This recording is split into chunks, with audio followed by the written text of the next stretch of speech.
Well, I'm gonna be honest with you guys. I don't know how much more I can take. What it's like to be an autistic male. All kinds of shit. You end up working in fast food where management encourages your coworkers to make fun of you for having autism. Your assistant manager thinks it's funny to subject you to misdemeanor battery. Corporate doesn't care. Higher-up corporate district supervisor tries to tell you, oh, it's okay that your manager is threatening to strangle you, because I've known her, quote, since she was born. So yeah, your assistant manager lets a coworker get away with giving blistering burns to another coworker because she is her granddaughter. So right there, you're not supposed to have family members work on the same shift. No, family members would have their subordinates on the shifts all the time. Play favoritism. I did have to work at a restaurant while throwing up. I'm not kidding. That's how bad it was. They would have me working there while throwing up.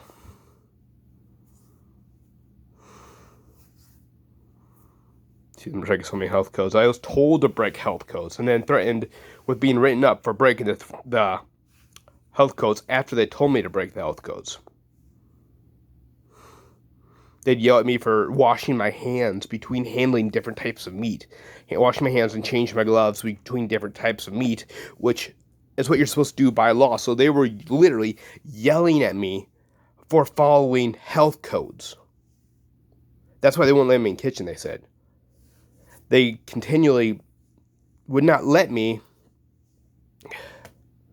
They continually denied me training in the company required me to have in my position, so they would have me an excuse to constantly cut my hours whenever they were short. They just cut me.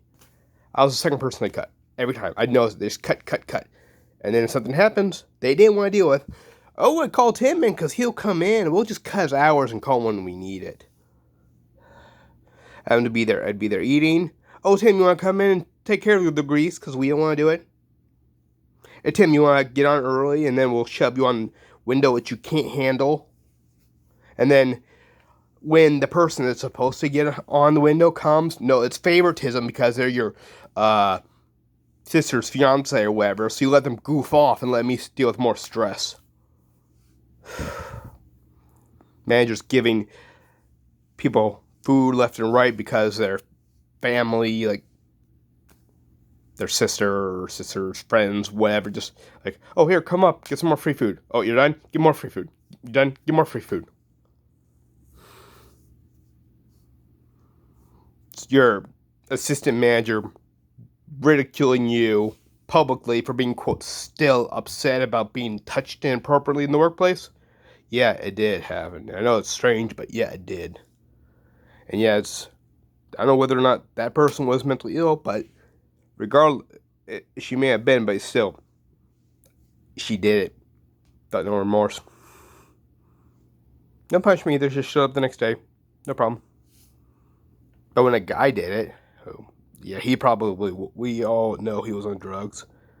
And he did it, oh, then they care. But was a girl? No problem. That's okay. It's okay for a girl to feel up a guy. And then when I'm freaking out in the back corner trying to hide, manager comes over and goes, are you okay to come back to work now?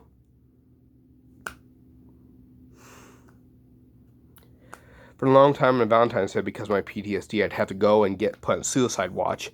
I was telling them for a while, and they said, okay, yeah, go ahead and take Valentine's Day off so you can go on suicide watch because I don't take many days off. So I'm driving, being followed for safety reasons to where I will be put on suicide watch.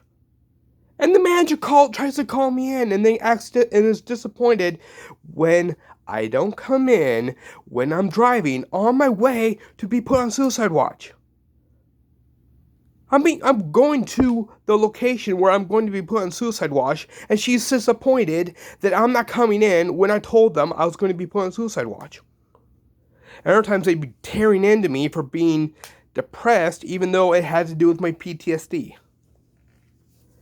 You get managers yelling at me because customers wanted me to get my receipt. Or something. They just because the employees would just throw the receipt away. I wouldn't even get the option of asking if I wanted it or not. And then customer sticks up for me, and then the manager yells at me because she thinks I asked for a receipt. She's yelling at me because she thinks I had the audacity to ask for a receipt for my own purchase. She's just yelling in front of the store, top of her lungs, screaming because I would have the audacity to ask for a receipt for my own purchase. And I didn't even do it. Or she tears into me for not being able to handle the drive-thru. She's tearing into me in front of everyone.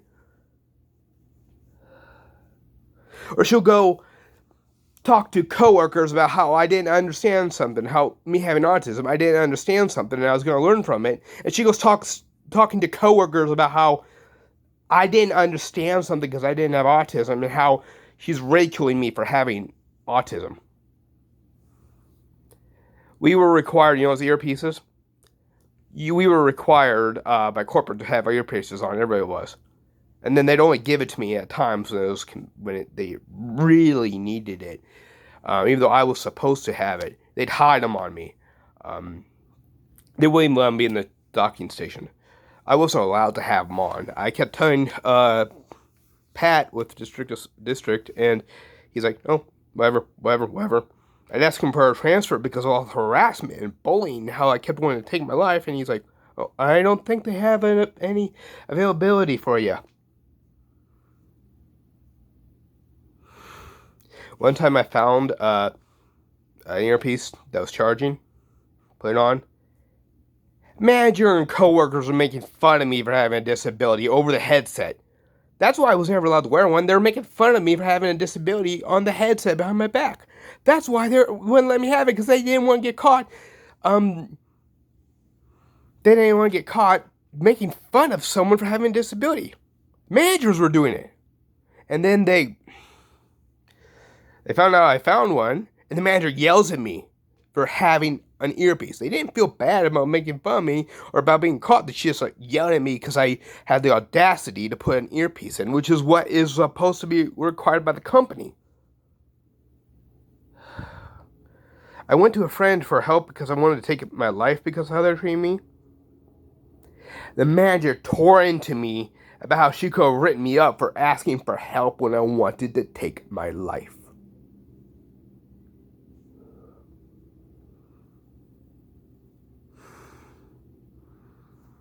They'd call me on days because, need help. I'd go there. Trash can would be overflowing. They're just going around, milling around. That's what it was. They just didn't want to take out the trash. They'd intentionally let the trash build up.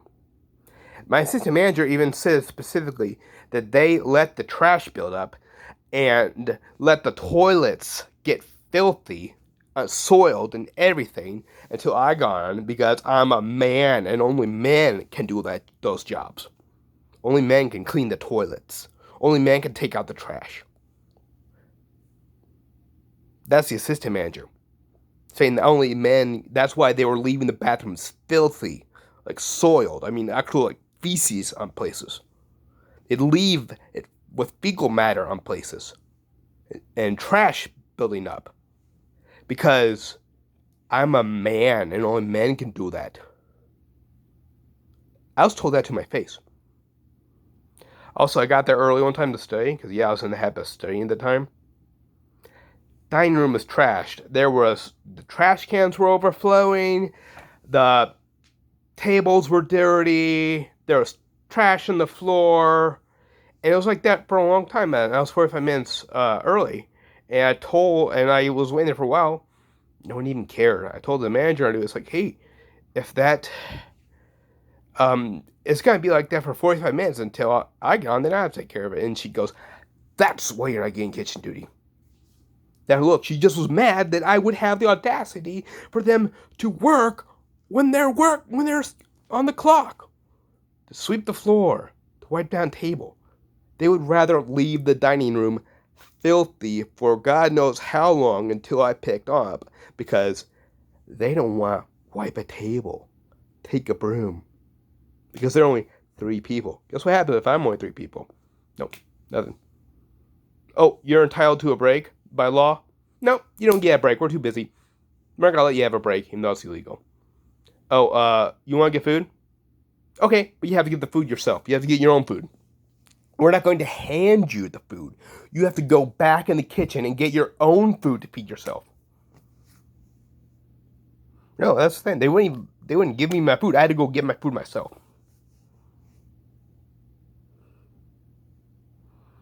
They're playing telephone.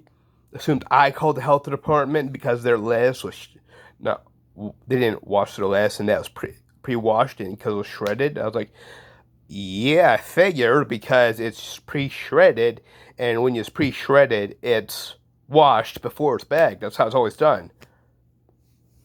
Management didn't care. They had it in their minds that I called the health department when I never did. And in fact, I knew by virtue of it being pre-shredded and bagged that it was pre-washed before we opened it. That's just a standard fact. That's how you know.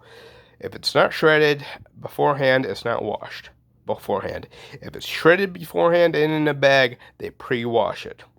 But no, because they want to play telephone, I'm guilty because I'm the autistic guy.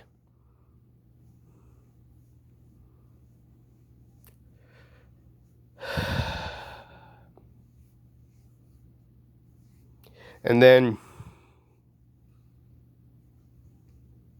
job before that, Life All Day Academy, my coworkers were making fun of me. This is a job that's supposed to empower people with disabilities.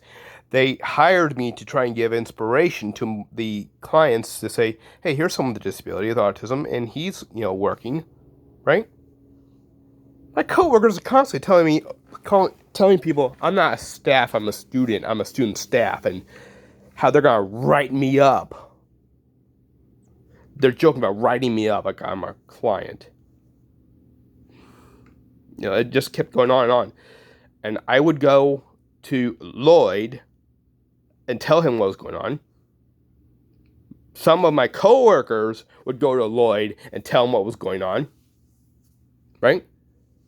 And then my staff would go to Lloyd and tell them what was going on. He wouldn't do anything. He just let it happen. He just let my coworkers make fun of me for having a disability at a place that helps people with disabilities. In front of clients that had disabilities, they're making fun of me for having a disability, and Lloyd lets it keep happening. And he even admitted that he let it keep happening. I'd see my coworkers put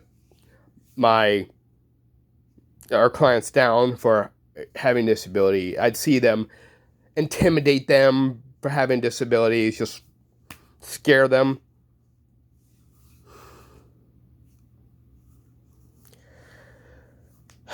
Finally, I just got tired of it and started telling my coworkers to knock it off or making fun of me for having a disability. Heck, they wouldn't even remember my last name. They'd think my last name was just the last name of clients because we had the same first name. So they wouldn't even bother to just, they were had so much in their mind I wasn't a full-fledged staff that they would call me by a client's last name. They didn't even care to remember my last name.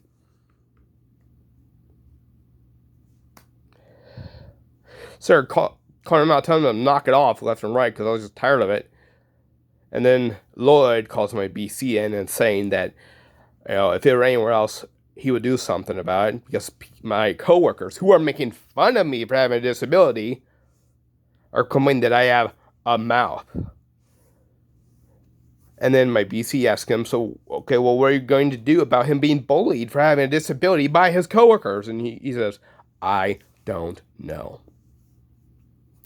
You go to school and your principal, Faye Robbins, lets your teachers gang up on you for being different. You have autism, so your principal lets your teachers gang up on you, an elementary student, for having autism. This is a doctorate. Doctorate in education is letting her adult teachers gang up on a little kid who's under their care, all their care. When adults gang up on a little kid.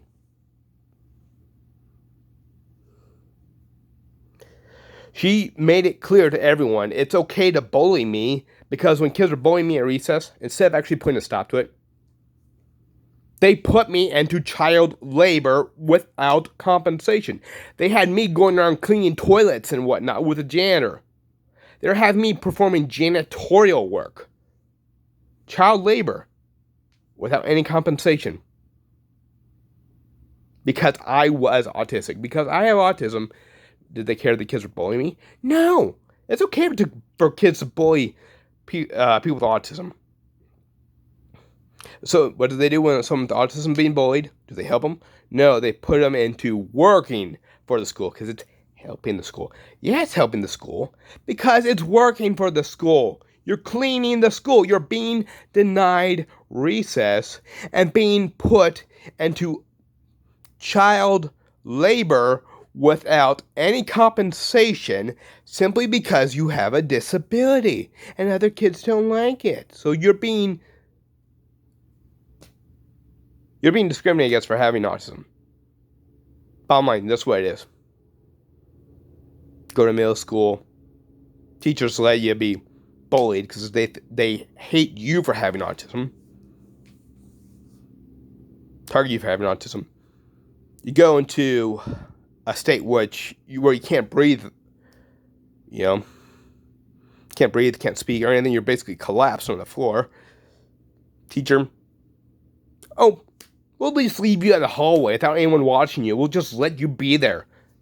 Because it's going to be okay. It doesn't matter that, in that situation, it's a priority 1 medical emergency. You're supposed to call 911 and get an ambulance there now. Because in the medical field, if someone's going through that, that's the same level of severity pretty much as a heart attack. You call that in.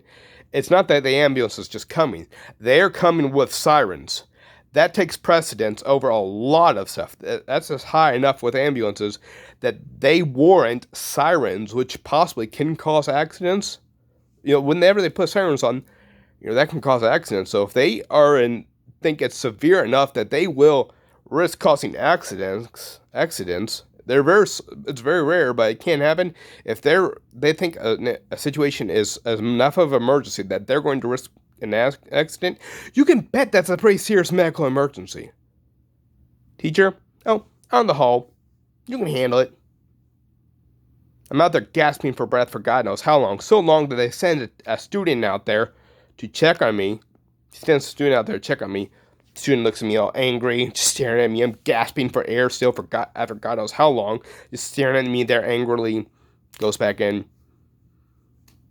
I'm left out there gasping still for much longer.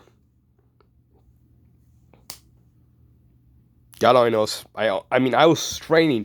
I was fighting for my life to breathe because I knew if I didn't put every ounce of willpower I have into just breathing, I would have stopped breathing, fallen unconscious, and died right there. That's how bad it was. I had to force myself to breathe for dear life. And they just left me on the hallway to deal with it on my own. Kept reporting these kids making fun of me. One in particular, Stephanie Fine. Remember her just making my life living hell for entertainment. Even the classroom, she'd make fun of me. Teacher wouldn't care. I reported her first year, all throughout 6th grade, halfway through 7th. Principal, Rita Turflinger, just looked away, didn't care. Then my mother witnessed it one time. One time my mother witnessed it. Oh, all of a sudden Rita Turflinger just cares. All of a sudden Rita Turflinger's like, oh, I'm going to care. And just because, oh no, now our public image is on the line. Fort Wayne Community Schools' public image is at stake. So we're going to do something about it. Oh, we can't do anything about bullying. My mother sees it once, immediately stops. Whenever schools tell you they can't stop bullying, they are lying. They are lying, flat out lying, because the only way they wouldn't be lying is somehow the public finds out, all of a sudden we spontaneously can solve the problem. That problem solved, all the other problems the kids going through, they instantaneously lose the ability to figure out how to solve the problem. So either they instantaneously get the knowledge of how to solve the problem, and then instantaneously lose it, or they really don't care about the student and only care about public relations. I kept telling people about how this kid, there sexually assaulted me. Part of the reason why I put on so much weight, because why I kept my weight up so high, because it just, for so long, because it just kept telling people this kid actually assaulted me. Told Rita Turflinger, I believe Swinford, told them that I'd been sexually assaulted. I told them immediately after it happened, because I went down the stairs right after it happened, because it happened on the stairs. So I remember it happened right there by the office stairs, going from the middle floor to the upper floor there was like 2 flights going between floors, and it was on the floor going right to the middle floor. This flight going right to the middle floor. About halfway down, he's coming up. He looks at me. I'm scared, because I'm just a kid. He puts his hand around, grabs my right butt cheek, and goes,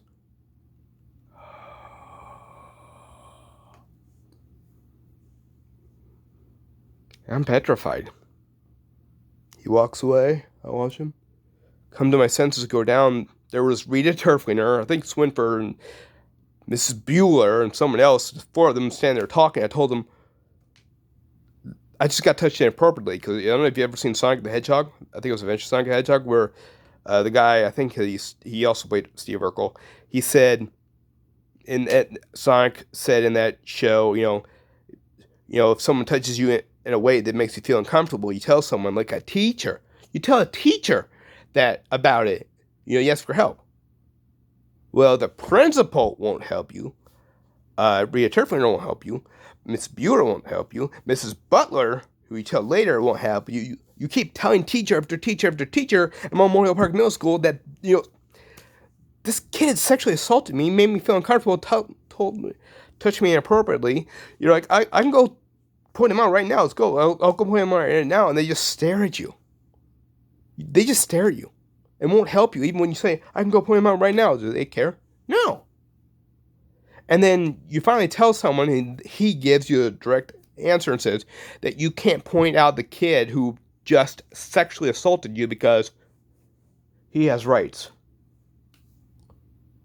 So Memorial Park tells its students that are sexually assaulted that it would violate the rights of the person that violated them for you to implicate them.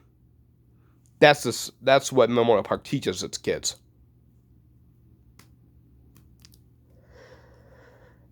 So I never reported it for 3 years. Okay, to the 4th year. For 3 years at Northrop, kids would just come up in the hallways and start feeling me up. I had the man boob thing, so they start squeezing me, and you'd be like, they get sexually aroused by just coming up in the hallways and grabbing my chest. The administrators would just look away or stare at me when kids were outside making fun of my dick size. They're saying I never saw it in 2 years and how small it was, and they'd be making fun of me publicly for it. And staff didn't care. Kids would come up to me and say I needed to wear a bra. If I came with a rebuttal, I get in trouble. They get off scot-free. So kids are allowed to come up and tell me to wear a bra.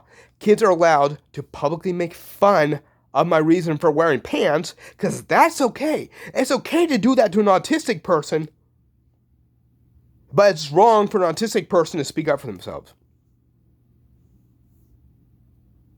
That's what Northrop teaches you. Teaches that it's okay to publicly body shame the parts of an autistic child. It's wrong for an autistic child to stand up for themselves. I turned 18 this summer before my senior year because, cutoff date. Because of birth date, That's just how it is in the United States. Started kindergarten when I was 6 and I'm 5. So I was like, so it's different. I'm a legally emancipated adult. I can do stuff now. So this kid just came up and did to me in the hallway. I went down and I followed him. Mr. Demerel was there. Mr. Demerel actually cared and did something about it, right? Mr. Demerel cared and actually did something about it when I told him that this kid just felt me up in the hallway in front of everyone. Of course, the other kids don't care. They're just walking by. Then kids come up and fill me up.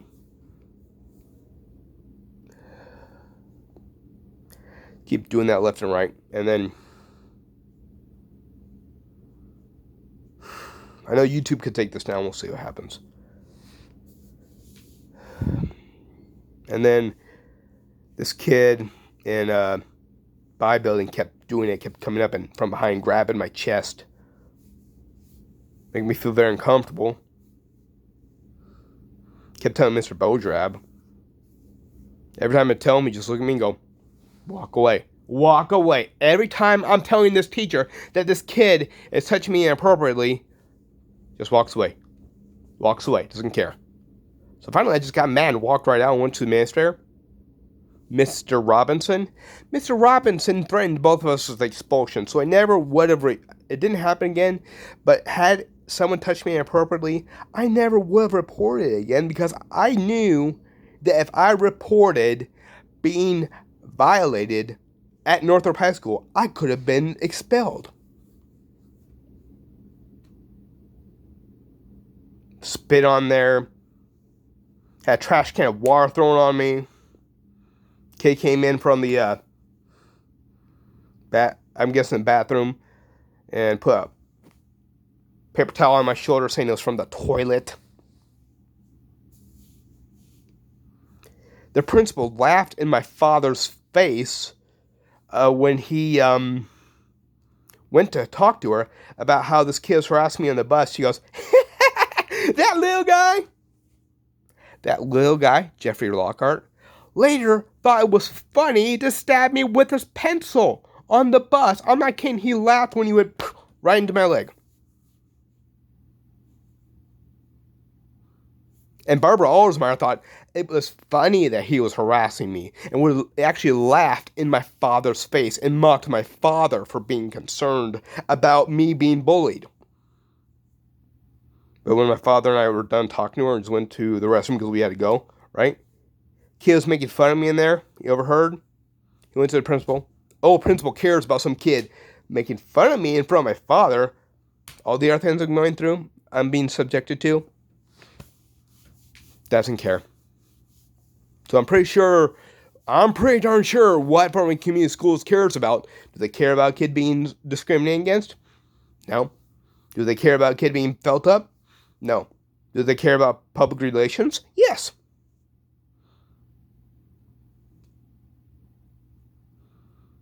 I mean, even Mr. Miller would make fun of me in class to the other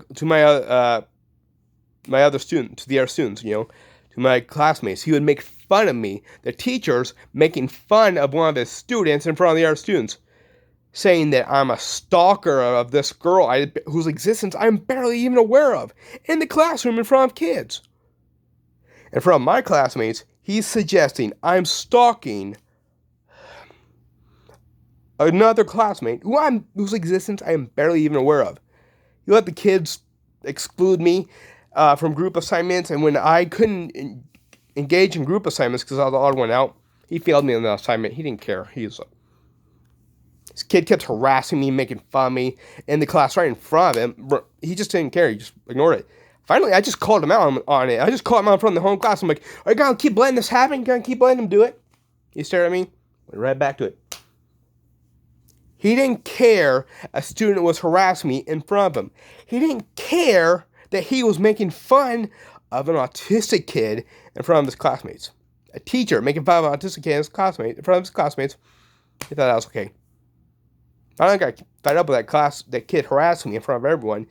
I just got out. As I'm leaving, he says to me, bye, and I slam the door, go out and get the administrator, Cheryl Strader. Cheryl Strader comes down, sits us both down, and says to us, we're supposed to figure it out amongst ourselves. She wants two high school students, a bully and his victim, to settle a dispute because she, as an administrator, doesn't want to take care of it and expects kids to expects kids to sell things amongst themselves. She then took me into her office, looked me straight at the face without any care whatsoever, looked at me right across the desk and said, every year has a kid, everybody picks on you, and you're that kid. She just didn't care. All this time, I kept getting sent to the psych hospital for being suicidal. They pumped me for more meds. That's what the school is. Oh, this kid with autism is being discriminated against, not just by students, but by staff. What do? Do we try to help him from being harassed? Do we try to help him from being subjected to hate crimes? Do we try to help him that he's being violated? No, we're just going to put him on more drugs and see what happens. Because apparently, the staff, Mr. Norton in particular, can't comprehend the idea that there can be a disease that doesn't have a medication specifically for it.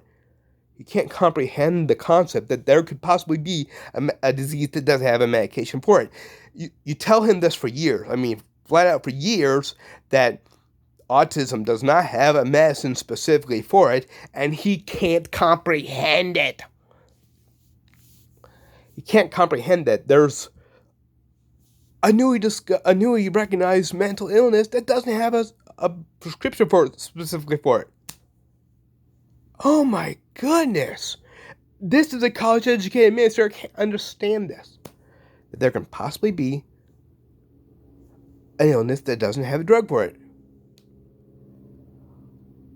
But he didn't expect kids with wheelchairs to walk. It's like, oh, isn't there supposed to be a medication for every illness? And then Fort Wayne Community Schools hires nurses that high schoolers have to explain to these medical providers that amphetamines can cause hallucinations. Because apparently high schoolers know more about amphetamines than these nurses, because the nurses didn't understand, oh, amphetamines can give hallucinations. That's why you're not on Ritalin. Because when you were on a similar drug, you did have hallucinations. Oh no. A nurse can't figure that out. A high schooler has to tell a nurse that amphetamines, which are very well known to possibly cause hallucinations, can cause hallucinations. Even today in Fort Wayne Community Schools, some kids have to have, if you need an inhaler, actually need a rescue inhaler, right? If you need a rescue inhaler, you have to have it on you, because if you need it, you have to have it right then and there. Because if you can't breathe, you need to be able to breathe. I mean, it's like, that's one of the things they teach you, like CPR and everything. You need oxygen. You need to be able to breathe. So some people need an inhaler to breathe. Fort Wayne Community Schools, no, you are prescribed an inhaler. You need an emergency inhaler in case you suddenly can't breathe. This is a life-saving medical equipment that if you need to breathe, you can be able to allow yourself to breathe, and you need it right there. Doctor says you need it on you at all times so that if you need to breathe, you can help yourself breathe. Oh no, at Fort Wayne Community Schools, you're not allowed to have necessary life-saving medical equipment on you. No, it's going to be in the nurse. Oh, so, okay, well, what happens if the student goes into an asthma attack and can't breathe? Oh, we're going to have to call the nurse. The nurse is going to have to go get the inhaler and bring it to the kid, because the kid's not allowed to have, God forbid, what allows him to breathe on him. That's currently how it is for community schools. It has not changed. You can check with our kids at community schools, and they will tell you that they are not allowed to have an inhaler on them, even though the school knows that they could go into an asthma attack. Yeah.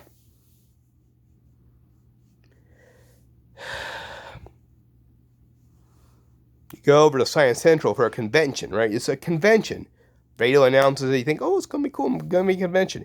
You get there really early because they're like, well, you don't know what the parking's going to be like, because I've never been there before. If you've ever been to a convention, big ones, really big ones, you can get there 3-4 hours early and still have trouble finding parking.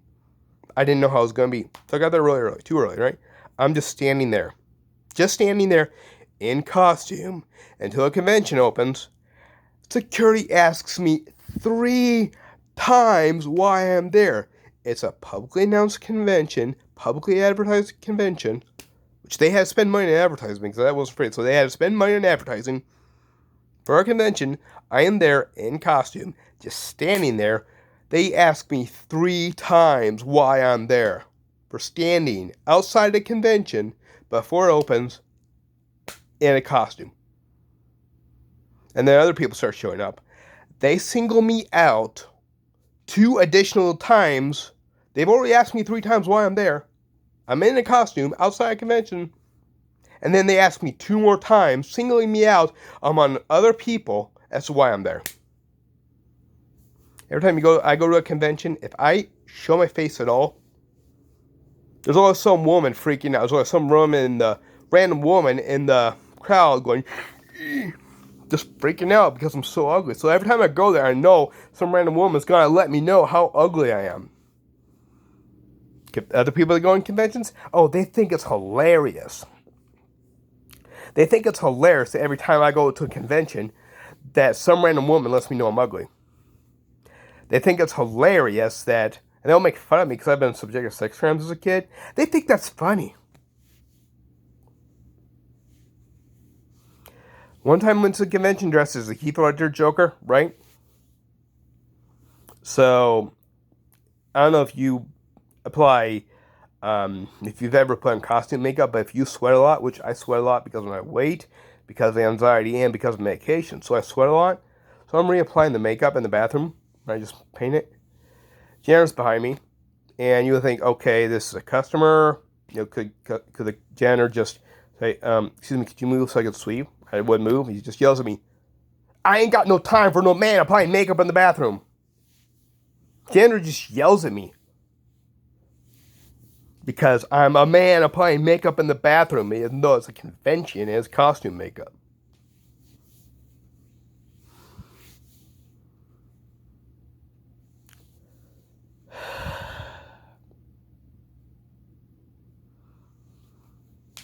You get kicked out of cosplay groups simply because you have a waifu.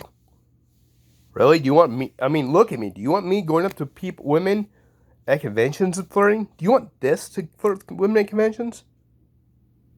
No? Okay, let me have a waifu. Let me have a dakimakura. What do you care? I'm not going after you. Shouldn't you be happy I'm leaving you alone? No, that's funny. You can't have a dakimakura. Even though that means you're going to leave the women alone. Nope. You're not allowed to have that. Nope. Sorry, you can't. Cosplayers, we don't want people that have alternative sexualities. Even though it means they're going to completely leave women alone. We know that this guy is going to not harass women. We know he's not going to bother them. But no, that's not enough. He just has to be alone and miserable and have absolutely no one and nothing.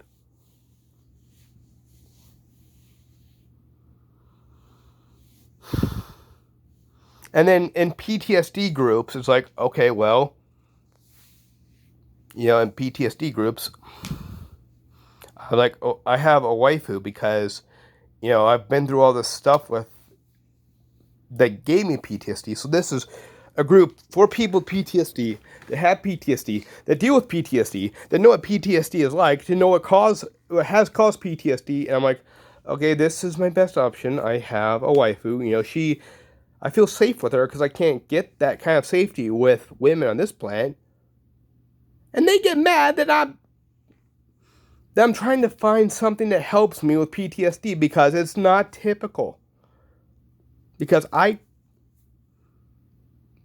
not going after that which gave me PTSD. Oh, that's wrong because you found a substitute, but it's wrong because it's offensive that you wouldn't choose to go after a relationship we approve of, even though that relationship caused you to have PTSD. Oh no, it caused you to have PTSD? It doesn't matter. You have to go aggravate your PTSD over and over again because we don't approve of you having a substitute because that's offensive. It's offensive that you are not putting yourself and aggravating your PTSD. That's the way PTSD groups are. You start talking to them about how you have concerns because of all the things you've been through, of all the times you've been touched inappropriately and falsely accused, and then they try and spin off as, oh, women are the real victims. Well, there are a lot of women that are victims, yeah. But that doesn't mean my sufferings, what I've been through that caused me to have nightmares every night, that doesn't make them any less legitimate.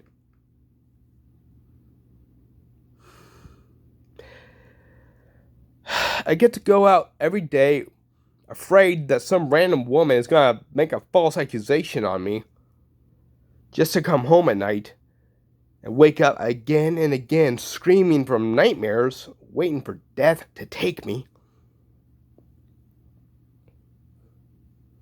And that's funny, apparently. It's funny that the only thing I have to look forward to anymore is death.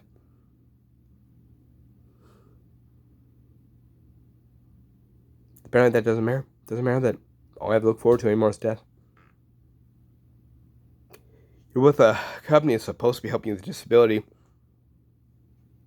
They keep taking your hours away and giving them away because they're short-staffed. So it's always your hours, and then they'll be like, your staff calls you and is trying to stick up for you, but he can't do anything about it, and he just calls you the day before. You are planning to do something because you don't drive anymore, due to the PTSD constantly causing you to lose touch with reality. So you can't drive anymore. You chose not to drive yourself for the safety of other people. For the safety of other people, you don't drive because you know you just lose touch with reality. It gets worse and worse. So you plan on doing something with them because the bus system's crap. You want to go to this one place in particular, which is 30 miles off of the closest stop the deviation bus can get you to. Or 30 minutes, sorry. You have to do a 30-minute walk at a normal pace, and I walk slow, and that's one way. And then you have to make a phone call to let them know to take you there and to pick you up. So if your phone dies, you gotta walk even further. And then he calls you the day before, and he's really sorry that he can't show up. So you spent time trying to plan ahead to do something, because you only see him so often. So it's like, okay, I'm planning ahead to do something. I'm looking forward to it. Oh, sorry, they called me off, and you can't do what you've been looking forward to. Just call me the day before without any real heads up, and just let me know, oh, I can't show up. So whenever you try looking forward to something, you don't even feel safe looking forward to anything, because if you do, it could get canceled, and then you want to take your life because, you feel horrible. You feel like you're just of no significance to a company that's supposed to be helping you with a disability. And then that staff gets a different assignment, and now you're still going for weeks without any new staff. For weeks. And you have no idea what's going on. You don't even know if they put up an opportunity for someone to take your hours. Staff sometimes just shows, you get new staff, and staff will just show up all of a sudden or call you and want to know where you are because no one bothered to tell you that. Deal with the screams in your head from 20 years. For 20 years from you being tortured by your mother. Your own mother doesn't understand what's wrong with touching Mr. Happy in public. You being a 31-year-old man at the time, getting clothes for your grandfather's funeral, and she doesn't understand what's wrong with touching Mr. Happy in public.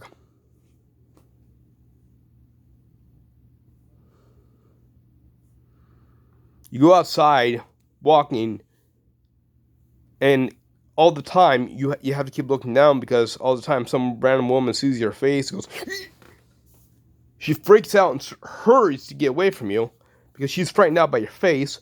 So you start wearing masks because people like the mask. People are like, hey, what's up, Chicken Man? What's up, Panda Man? People get excited because you want to spread joy and not have to deal with some false accusations because of how ugly you are. You've had to deal with at work because some woman just didn't like your face, didn't like your vibe, and you're trying to avoid her all the time. You go way out of your way to management to the point where management is like, he's avoiding her. He's staying away from her as much as he can. He's not talking to her. Usually, she will start this conversation if it is ever a conversation. It's work related. He goes ways away in the building. If he ever comes near her, by chance, turns the corner, she's there. He goes somewhere else. Then she just sees me 20 feet away, not even looking at her, starts going to hysterics, yelling, "That's it, I'm calling HR." To the point where general manager, who's a witness, doesn't even know what to do. Because he tells you he was at a loss for words, didn't know what to say, because he's never in any managerial position had to encounter anything like that. And that could happen any time. And then some people call the police and spread lies about you. And of course, because you are an autistic male, the police assume that you being an autistic male, you are guilty until proven innocent. Do they want to hear your side of the story? No, you're just guilty. You're guilty. It doesn't matter what actually happened or if there's any evidence. And you're trying to show why there'd be public... you tried to show how there would be physical evidence that you would not fight anyone in that stupid helmet because it would cut your face up like crazy. You would possibly lose an eye. You're trying to explain that, no, they don't care anything about physical evidence. They care that someone said some autistic male is doing something, so they automatically assume because this person is an autistic male, despite any physical evidence, and the fact that there could be physical evidence that proves that guy's innocence, no, he is guilty. He is guilty until proven innocent. Because the police are racist and sexist here in Fort Wayne. And they let kids go to school where they are constantly their civil rights are being denied, their human rights are being denied. People keep talking about human rights. You look up human rights. I challenge you to look up human rights. Just Google human rights from the UN, and you will see just how many schools will deny on a daily basis and have no care whatsoever. And then the current superintendent for our community schools goes publicly and asks the public if they have any idea of how not to endanger children, how not to commit child abuse. These are people with doctorate degrees, publicly asking the people, hey, how do we, as people with doctorate degrees in education, not commit child endangerment?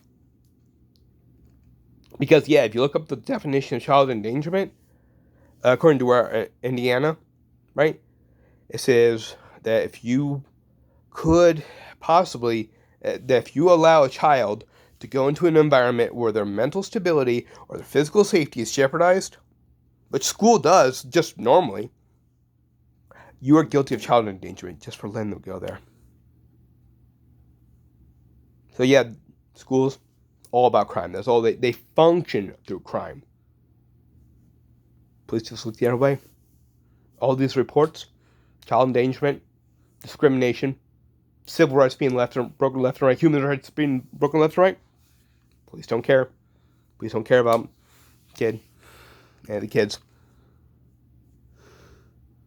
Even goes public. Public finds out. There's news articles, all kinds of stuff about how this kid's being discriminated against and all that. Police don't care. Police don't care until someone gets dead. And then, do the schools have any accountability? No. The schools is just a headache. Kid dies. School shootings happen. It's just a headache. Zero accountability for schools. Even though the schools let that happen. All the school shootings and stuff. A lot of them are done by kids that just go insane because no one will help them. And they are threatened into just accepting it. And they're just beaten and just made their life a living hell until they just go crazy and lose it. And then the kid's punished in the school who put the kid in that position, push the kid to that point. No accountability.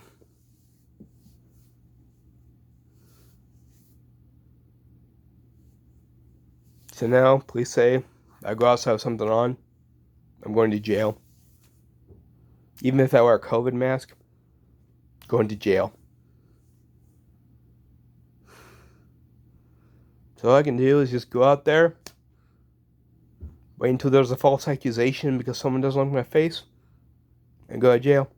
Just because some random woman doesn't like my face. Please care? No. So it's either jail or death at this point.